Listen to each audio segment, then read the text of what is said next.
আচ্ছা, কী বের করতে হবে আমাদের? আমাদের হচ্ছে গৌণকুণ্ডলীর যে প্রবাহ অর্থাৎ কত এম্পিয়ার সেটা বের করতে হবে। আগে উত্তরের দিকে না, আগে কোশ্চেনের দিকে খেয়াল করো।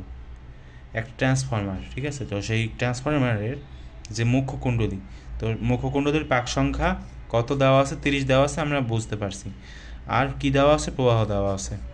তো গৌণকুণ্ডলীর পাক সংখ্যা যদি 180 হয়, গৌণকুণ্ডলী কিন্তু, ঠিক আছে, উপরেটা মুখ্য, নিচেরটা আছে তোমার গৌণ।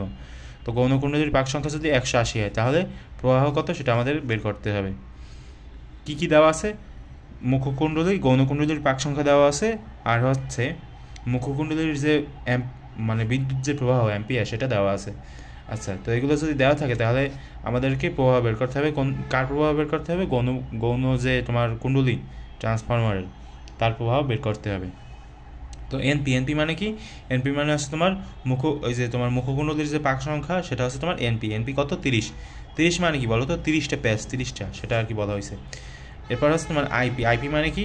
এই যে দেখো এখানে দেওয়া আছে, প্রবাহ দেওয়া আছে না, সেটা হচ্ছে আইপি মানে কি? প্রাইমারি মানে প্রবাহ, মুখকুণ্ডলীর যে প্রবাহ সেটা হচ্ছে 10 এম্পিয়ার। আচ্ছা, গেল। এরপর গৌণকুণ্ডলীর পাক সংখ্যা দেওয়া আছে কত? 180, সেটা লিখলাম।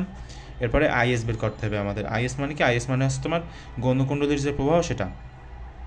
তো গৌণকুণ্ডলীর প্রবাহ কত বলো তো? মানে প্রবাহ যদি আমরা নির্ণয় করতে যাই তাহলে আমাদের এই সূত্রটা প্রয়োগ করতে হবে। আগে হয়তো দেখিয়েছি এর আগের ভিডিওতে, তো সেখানে চাইলে তুমি দেখতে পারো, ঠিক আছে? মানে চাইলে আর কি, এই প্লেলিস্টই আছে, তুমি চাইলে দেখে নিতে পারো তোমার ইচ্ছে। তো আইএস বাই আইপি সমান এনপি বাই এনএস। তো এখান থেকে আমাদের কি বের করতে হবে? আইএসটা বের করতে হবে। তো দেখো তুমি যেটাই করো না কেন এই অধ্যায়ের সবগুলো ম্যাথই কিন্তু প্রায় একরকম, এরকম। সরি, আমাদের হচ্ছে কি করতে হবে বলো তো? এরকম একটা সূত্র প্রয়োগ করতে হবে, এবং এই সূত্র দিয়েই আমাদের হচ্ছে আইএস অর্থাৎ যেটা চাইবে সেটার মান নির্ণয় করতে হবে। তো যেহেতু এখানে আইএস চেয়েছে, আইএস মানে কি? আইএস মানে হচ্ছে তোমার প্রবাহ। কোন প্রবাহ? গৌণকুণ্ডলীর যে প্রবাহ সেটা। তো এনপি বাই এনএস মানে যার যে মান সেটা আমি বসিয়ে দিয়েছি। বসিয়ে দেওয়ার পরে কত আসছে? 1.667 অ্যাম্পিয়ার। তো এটা কি? এটা হচ্ছে তোমার গৌণকুণ্ডলীর যে প্রবাহ সেটা।